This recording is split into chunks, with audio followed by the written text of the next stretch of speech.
Hello, Johannes Keating here. Everything that we do as ISTDP-informed psychotherapists is a manipulation. Everything we do is a manipulation, but it's an above-board manipulation. Think about how we structure the initial therapy session. Asking about the problems, asking about specific instances, inquiring into feelings, giving direct, clear feedback about what we are observing, the patterns that jump out at us. The whole thing is a manipulation towards the ultimate aim of making their unconscious conscious, of helping them see the emotional underpinnings to their suffering, the psychological suffering. That's our agenda. Davin, my read, my opinion, he didn't shy away from taking a stand and making it clear that he was not neutral. Now, can this sort of approach, where the therapist has preconceptions, has a clear agenda, could it become problematic? Damn right it can.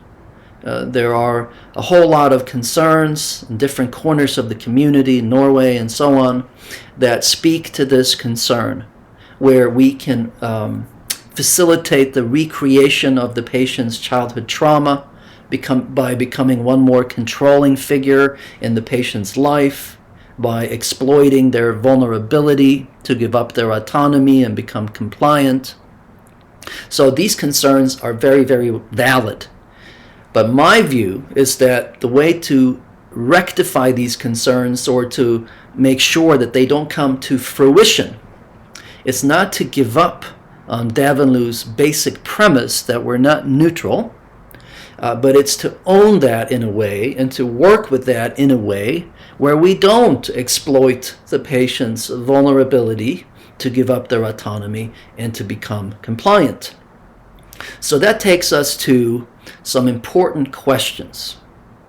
Can we consider the possibility that as therapists, we can be transparent about where we stand and what we believe is going to be beneficial to the patient, without creating a battle of wills, without supporting, say, projection of will?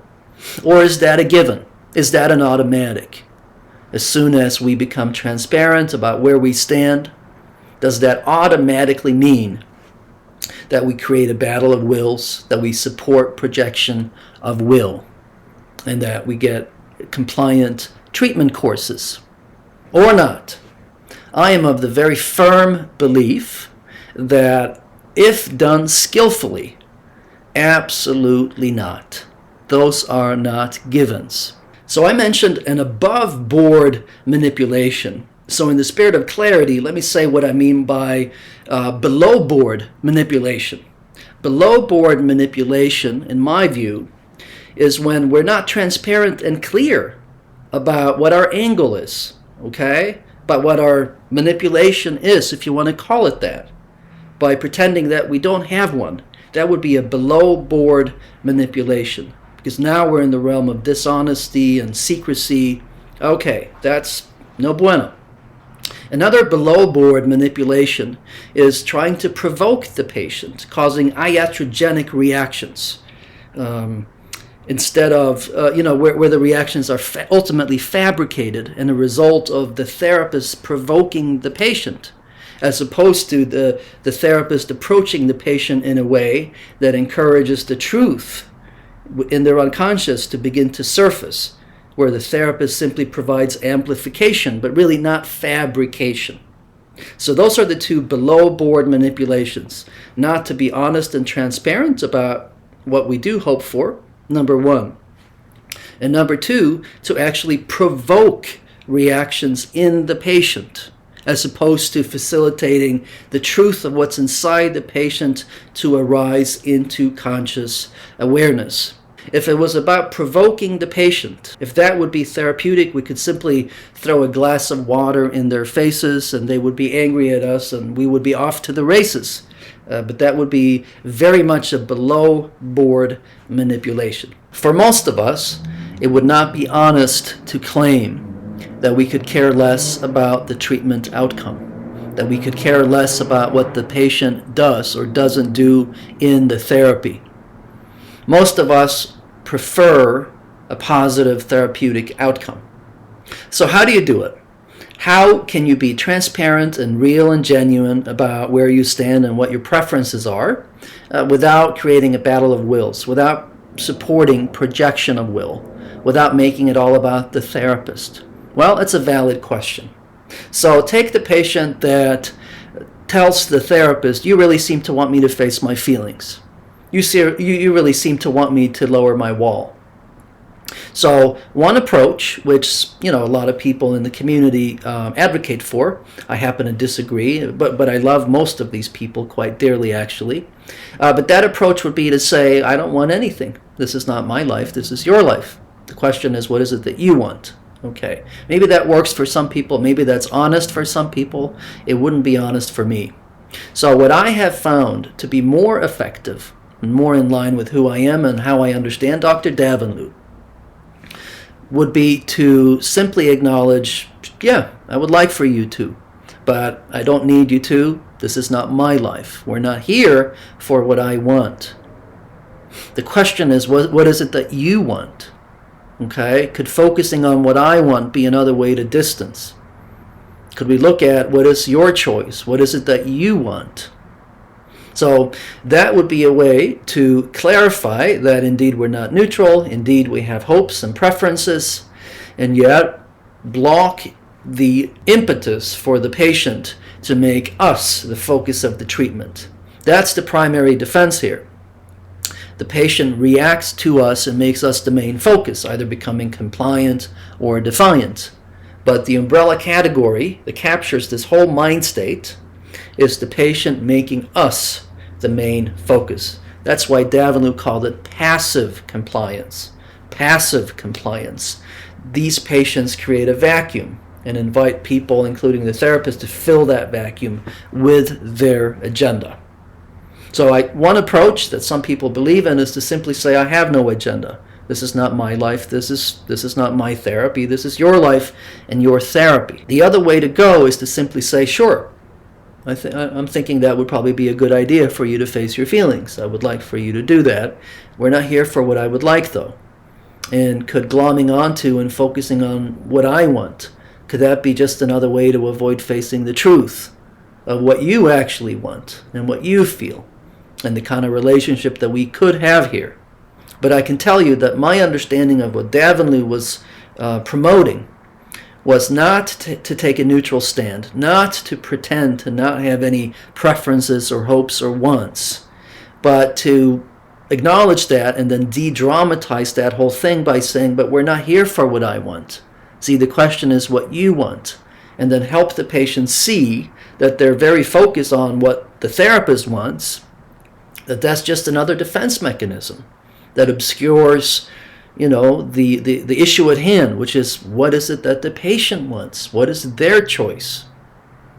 So to me, this is a much more relational way of engaging the method, where we can be honest and transparent, that sure, we have hopes, but we're not here for our hopes. We're not here for our agenda. From my point of view, this is actually a very effective way of blocking projection of will. That might seem counterintuitive to many of you, but that's what I have found at a ground level. It actually blocks projection of will and puts the ball back in the patient's court. Additionally, it establishes you, the therapist, as credible. A lot of patients, understandably, would see the therapist as not very honest and credible if they claim they could care less. I mean, it's just obvious that we don't. The way the methodical way that we approach the client, how we repeat certain questions over and over. It's obvious that we're not neutral, that we're pulling for something. And so you just give yourself so much more credibility by simply acknowledging that in a very undramatic fashion, but then blocking the patient from making you the main focus by saying, but so what, Why are you making me the main focus? The question is what you want. The other thing that this accomplishes, this thing about being transparent that we're not neutral and that we actually take a stand. It accomplishes stepping out of the shoes of all the figures in the patient's life who have been secretive and who have been hiding what's actually in their minds and in their hearts. Okay? So if we're not transparent, we risk stepping into all those shoes.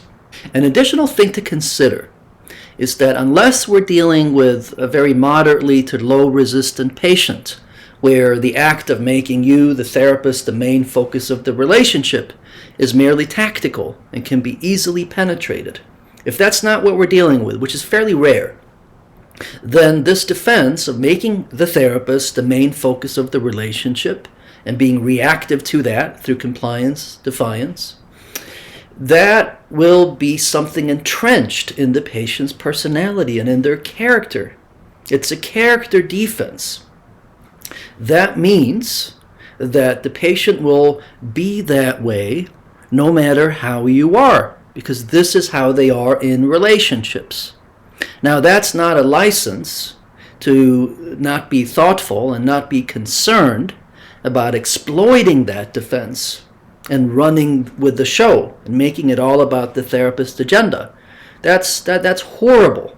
Everybody should be very, very careful about that. That's a horrible thing to do as a therapist, okay? But to keep in mind that a patient with this sort of defensive structure, where making the other person the main focus is part of a character defense, part of how they are in relationships, that they'll do this no matter what you do.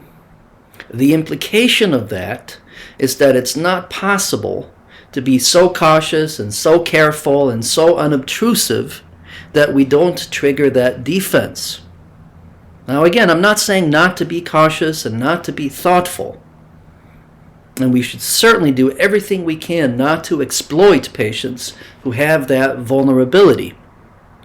But I'm advocating for the idea that the best way to avoid exploiting patients who have this kind of proclivity and this tendency is to be transparent and upfront, but then to be very, very clear that we don't need the patient to be an extension of us. In fact, if they make themselves into an extension of us and what we want, that will simply hurt the whole process and ensure that they don't get much out of the treatment. So again, I'm not suggesting that we shouldn't be thoughtful and very, very mindful, okay, in terms of not exploiting patients with this kind of proclivity. I'm saying that the best way to deal with this very dicey situation is to be clear about the fact that we do have a preference, but then de-dramatize that and then put it back in their lap. And when they become compliant, and if they have this proclivity, they will be, that we simply bring that to their attention yet again, until eventually you turn a corner on this defense and the patient is no longer making you the main focus of the relationship. Through this way of working, we can maintain a focus on the real relationship at a conscious level, okay, with the patient's conscious mind, without in any way, shape, or form detracting from an additional focus on unconscious signals and unconscious communications from the patient. This is not a zero-sum game where we're either focused only on the conscious mind and the real relationship and meeting the patient where they are, or simply looking for unconscious signals and looking to access the patient's unconscious. We can do both. We can chew gum and walk at the same time. All right, that'll be all for now. Thank you for watching. Until next time.